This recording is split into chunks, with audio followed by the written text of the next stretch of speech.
እንደወጣው አካባቢ በርግጥ ምን ፈልግ ነበር በጣም ሰፊ ረፍት ፈልግ ነበር ትንሽ ከሚዲያውም ከምኑም ያለው ነገር ጋብ ብሎ ትንሽ ነፃ የሆነ ስሜት እንዲሰማኝ ፈልጌ ነበር አሁን ልክ ወይ ከበደ ወይ አቶ ሙልጌታ እንደሚባል ኖርማል ቴዲ አፍሮ የሚለው ትንሽ ቁጭ ብሎ እስቲ ትንሽ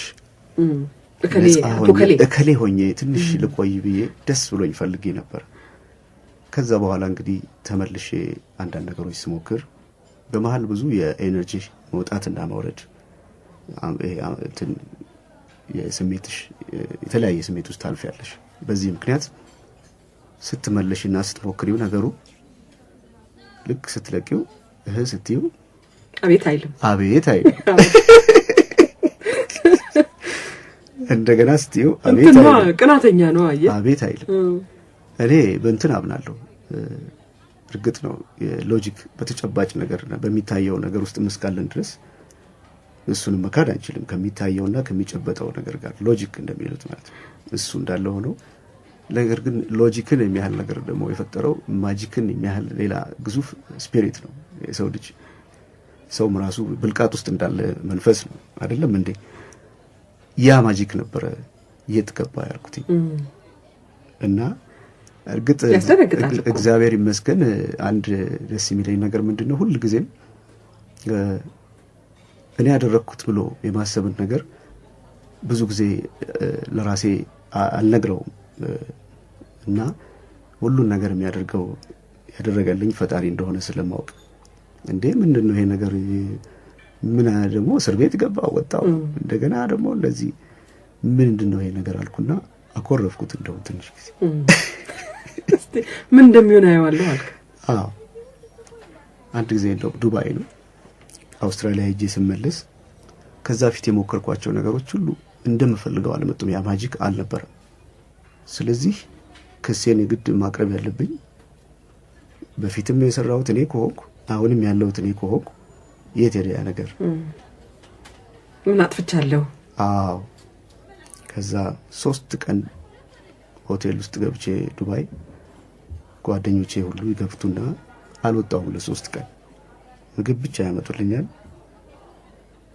አልጸልይም አኮረፍኩ ራሴን ጣልኩት በእግዚአብሔር ፊት ማለት ነው እና ፈርብኝ እንዲከፍተው ሁሉ አይተው አለ ያሉ ነው የሚመለሱት ከ3 ቀን ኩርፊያ በኋላ በሬን ከፍቼ ወጣውና አዲስ አበባ ስመጣ ዳጋጣሚ ቤት ባልገባው ስቱዲዮ ሄጄ ስሞክር ከዛ ትንጋ ተገናኘ ከዛ ማጂኩ ጋር ተገናኘ ማለት ነው በቃ ደሳለኝ ከዛ እንግዲህ ጀምሮ እስካሁን ድረስ ሄዶ ነገር ሁሉ ተለቀቀ ማለት ነው እንግዲህ ብዙ ሰዎች በዚህ በመናንባት እኔም ብዙ ላይ ገባኝ ይችላል ግን በፈጠራ ስራ ውስጥ ያሉ ሰዎች ሁሉ እንዲህ አይነት ነገር ያጋጥማቸዋል አንዳንዶቹ ጸሐፊዎቹ የራይተርስ ብሎክ ይሉታል እንደ ዝግ እንደመሆን ነው እንግዲህ በር ሲዘጋባ አይነት ነው ስትጽፍ ጣቶችህ ላይ ዝም ብሎ እንደዚሁ ካለ አንዳንች ጭንቀት የሚፈሰው ነገር አንድ ቦታ ላይ ይገደባል ይመስለኛል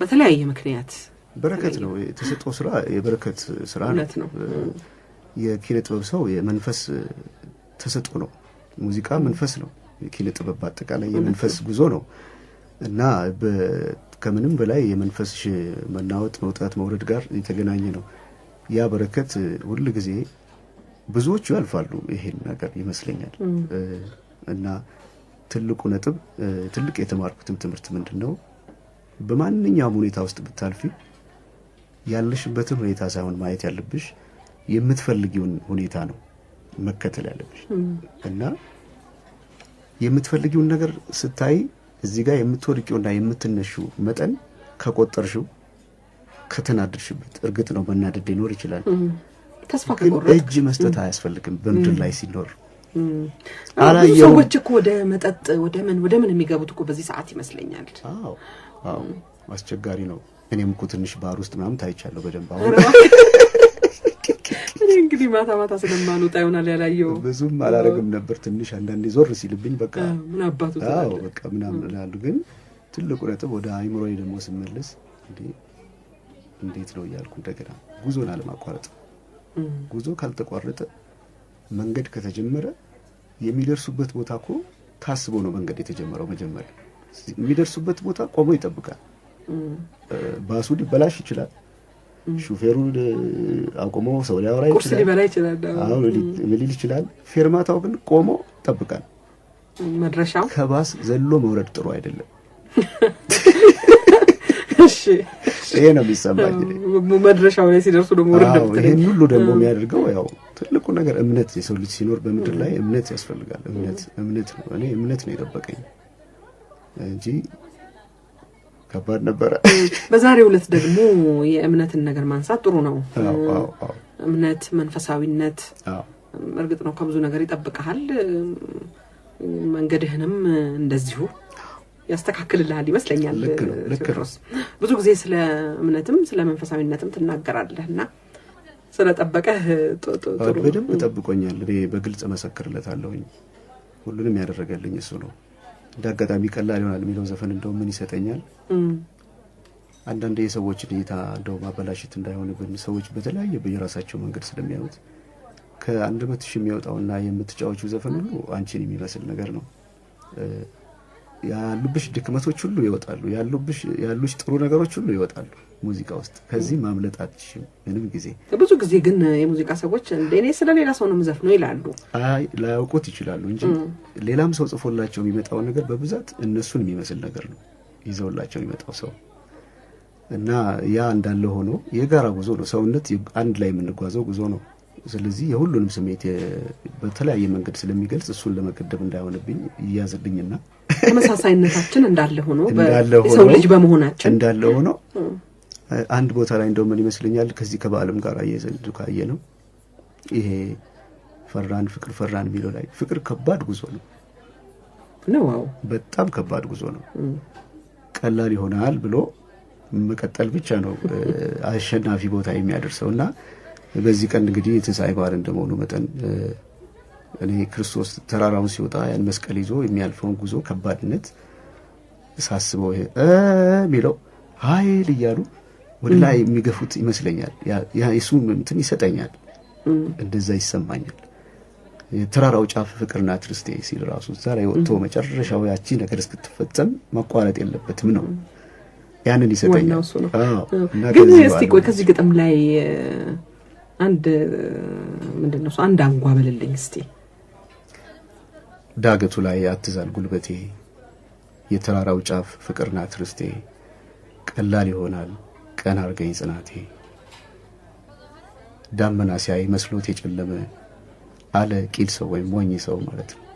ሁሉም አከተመ ደቂቅ ተስፋን ወይም ትንሽ ተስፋን ካየናት አርቀን ነገ ሌላ ይሆናል ጥሩ ቀን ቀላል ይሆናል። ትንሽ ተስፋም እንደውም ትንሽ ተስፋ እኮ ካለ ተስፋ ነው ራሱ ቀላል ነገር አይደለም አለ ማለት ነው ተስፋ። የማርቲን ሉተር ኪንግ የጥቁሮቹ የነጻነት ታጋይ ከዚህ በፊት የተናገረው ታስታውሺ እንደሆነ